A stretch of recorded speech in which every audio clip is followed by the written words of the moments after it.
ভাই গো ও মাঝি ধর্মের কাজ করো গো ঘাটে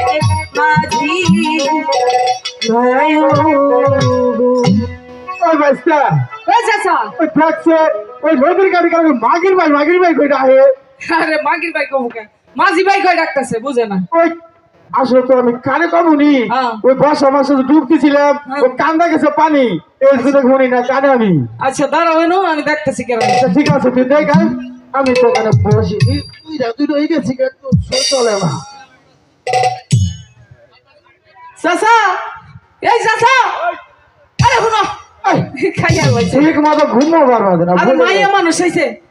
মায়া দিছে ভালো কথা ছেলে পেলে কুলে দিয়েছে আরেকটা ও, জলদি করে পার করে দিই চল আমরা কিছু পয়সা তো পারি শিখে আচ্ছা দেবো দাঁড়াও উনি ওটা কারগুলো করে দিয়েছে বাচ্চা কাচ্চা নিয়ে হারে তাই না গো আমার কুলে দেখাটা ইনি আমার স্বামী। চাচা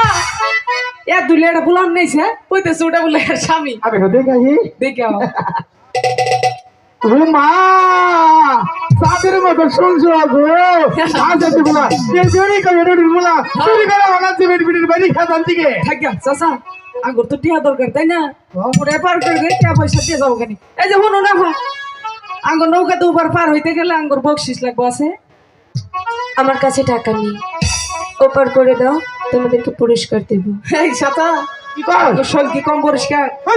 হারাম দাদা সকালে কষ্ট সকালে কুচল করে আনছি আমাদের শরীর কি কম পরিষ্কার আছে পরিষ্কার রাখা দরকার নেই বেটির বাবার কাকান দিকে পরিষ্কারের কথা বলিনি তো, তাহলে ওপার করে দাও, তোমাদেরকে বকশিস দেব। এই বকশিস দেবো চাচা আচ্ছা আবার উঠুন চালু করে বার করে দে যাত্রী নাই আরে বল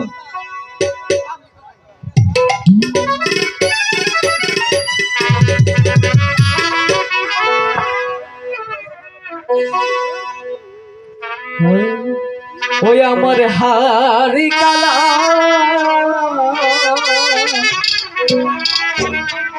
করলা হবে রে